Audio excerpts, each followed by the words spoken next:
안녕하십니까. 뉴스데스크 원주입니다.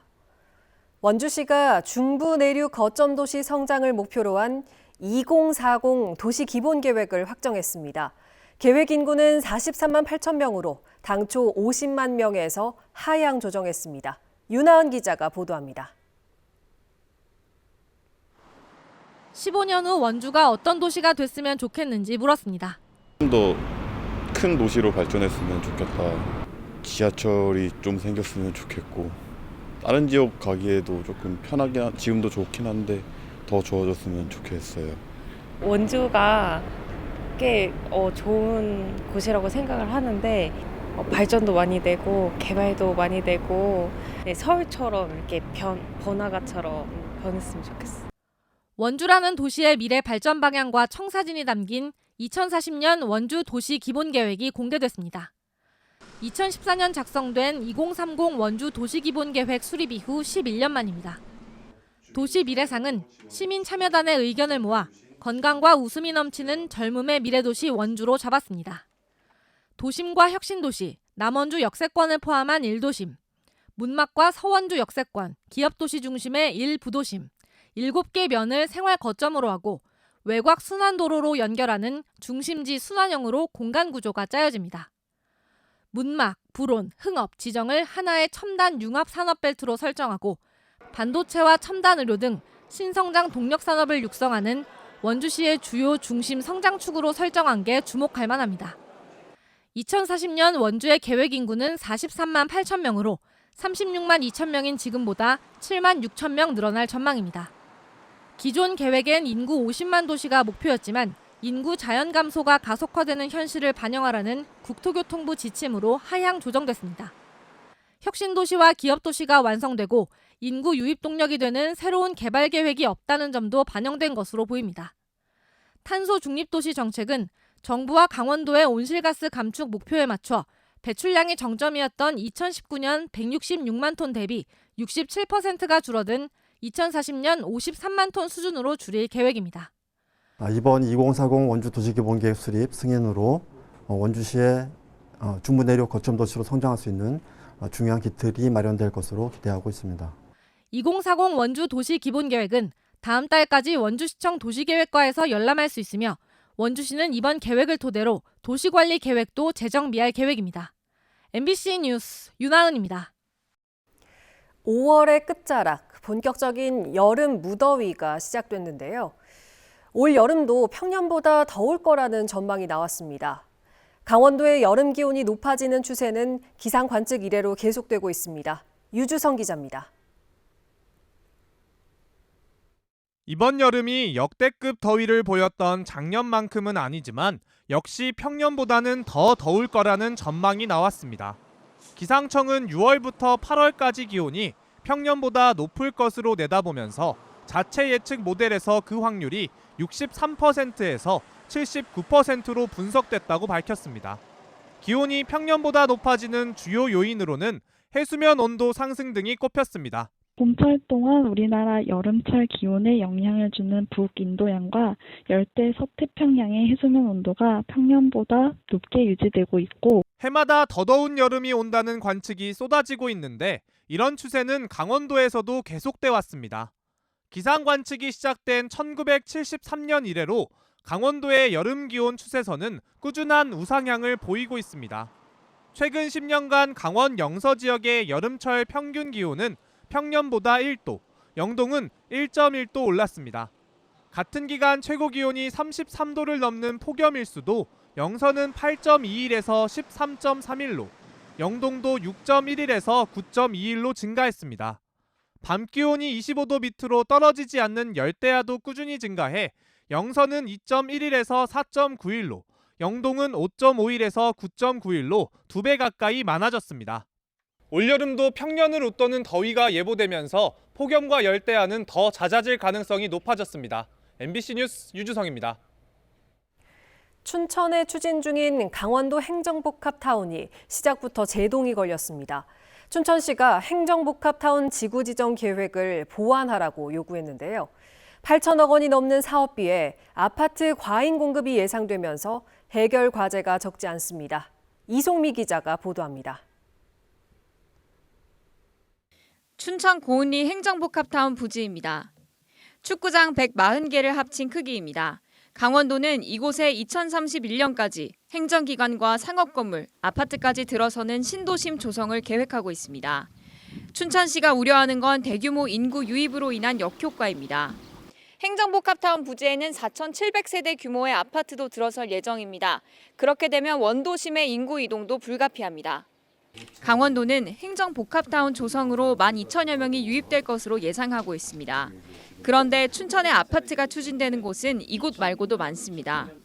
행정복합타운에 앞서 춘천 학곡지구는 2,600여 세대, 2029년 준공 예정인 다원지구는 4,700여 세대 입주를 앞두고 있습니다. 여기에 최근 춘천시에 아파트를 짓겠다고 인허가를 신청한 규모만 15,000세대에 이릅니다. 행정기관 이전으로 인한 원도심 공동화에 주택 과잉 공급까지 발생할 수 있다는 겁니다. 아무래도 상권이 많이 침체가 되는 상황이 이루어질 것 같고요. 기존의 도청 부지를 잘 활용할 수 있는 방안을 강구를 하고 공동화 현상이 벌어지지 않도록. 춘천시는 또 강원개발공사의 부채 비율이 30%가 넘는 상황에서 8천억 원이 넘는 사업비를 어떻게 마련할 건지 구체적인 계획이 없다고 지적했습니다. 게다가 신도심 규모로 지어지는 만큼 유입 인구에 맞는 상하수도 처리시설과 교통시설 계획도 아직 미흡합니다. 기초조사에 따른 계획을 제출한 거기 때문에 춘천시가 지구 지정 제안을 수용하게 되면 그때 이제 관련 부서 협의를 정식으로 진행을 할 계획이고요. 강원개발공사는 행정기관이 빠져나간 원도심이 유지될 수 있도록 보완 요구사항을 검토해 춘천시와 장기적인 대안을 마련해 나가겠다고 밝혔습니다. MBC 뉴스 이송미입니다. 도로 한복판에서 말다툼 도중 한 운전자가 차 안에서 권총 모양의 물체를 꺼내들었습니다.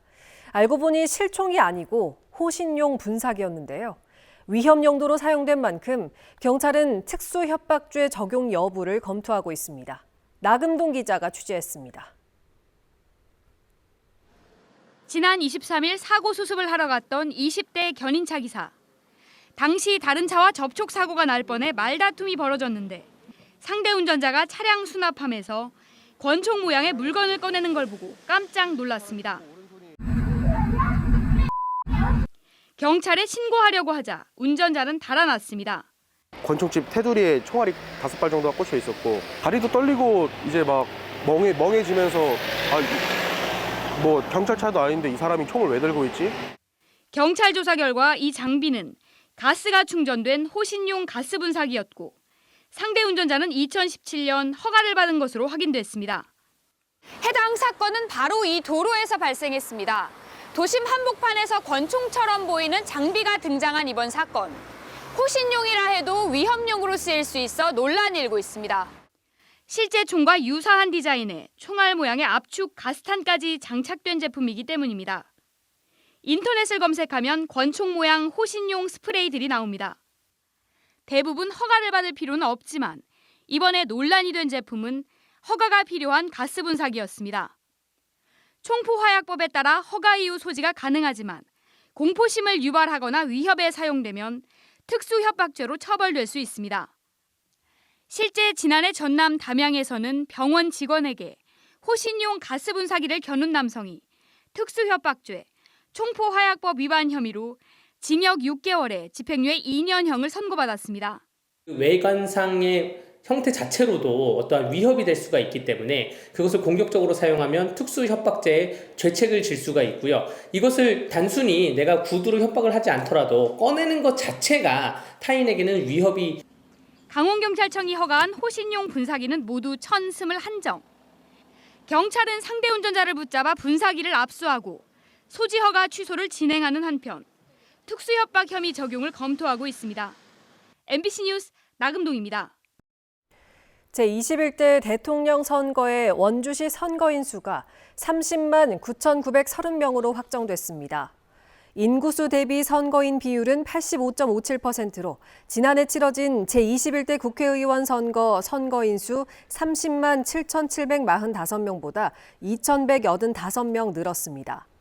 강원도 전체 선거인 수는 132만 6,695명으로 지난해 총선보다 4,946명 줄었습니다. 이번 대선 사전투표는 오는 29일과 30일 이틀 동안 오전 6시부터 오후 6시까지 원주시 25곳을 포함한 전국의 모든 사전투표소에서 진행됩니다. 6월 3일 선거일에는 오전 6시부터 오후 8시까지 원주시 89개 투표소에서 투표가 진행되며 반드시 신분증을 지참해 사전에 안내된 투표소를 방문해야 합니다. 강원도 선거관리위원회가 21대 대선과 관련해 투표 참여가 불편한 선거인을 위한 교통 편의를 제공합니다. 도 선관위는 투표소와 거주지가 멀리 떨어져 있거나 대중교통이 거의 없는 176개 마을을 대상으로 88개 노선의 교통 편의 지원 차량을 운행합니다. 또 중증장애인과 어르신 등 거동이 불편한 선거인을 위한 차량도 지원합니다. 교통편의 지원은 사전투표 기간인 오는 29일과 30일, 선거일인 6월 3일에 이루어지며 차량에는 공정선거 지원단이 함께 탑승해 공정성을 확보한다는 계획입니다. 장애인 부모연대 강원지부가 민주당 선거대책위원회와 발달장애인 생애 주기별 권리 보장을 위한 정책협약을 체결했습니다. 부모연대와 민주당 원주 갑을 선대위는 발달장애인 돌봄 국가 책임제와 주간활동 서비스를 비롯한 자립지원 확대, 학교별 특수학급 설치 의무화, 발달장애인 거점병원 설립 등 전 생애주기 권리보장 정책을 세우기로 합의했습니다. 부모연대를 비롯해 발달장애인 권리 보장을 촉구하는 강원권 장애인 가족 일동은 이번 대선에서 민주당 이재명 후보 지지를 선언했습니다. 오늘 오전 9시 35분쯤 원주시 원동의 한 아파트 3층에서 불이 나 40여 분 만에 꺼졌습니다. 화재로 주민 14명이 구조되는 등 모두 19명이 대피했으며 이 과정에서 80대 남성 등 3명이 연기를 흡입해 병원으로 이송됐습니다. 경찰은 집안 전기 배터리에서 화재가 난 것으로 보고 정확한 화재 원인을 조사하고 있습니다. 영월군이 지역 소상공인을 대상으로 특례 보증 융자 지원 사업을 오늘부터 시행합니다. 지역의 사업장과 주민등록을 두고 3개월 이상 운영 중인 개인 소상공인을 대상으로 보증금액 최대 5천만 원, 1년 거치 3년 균등 분할 상환 조건의 자금을 융자해주고 연 3% 이자도 지원해줄 계획입니다. 지금까지 뉴스데스크 원주였습니다.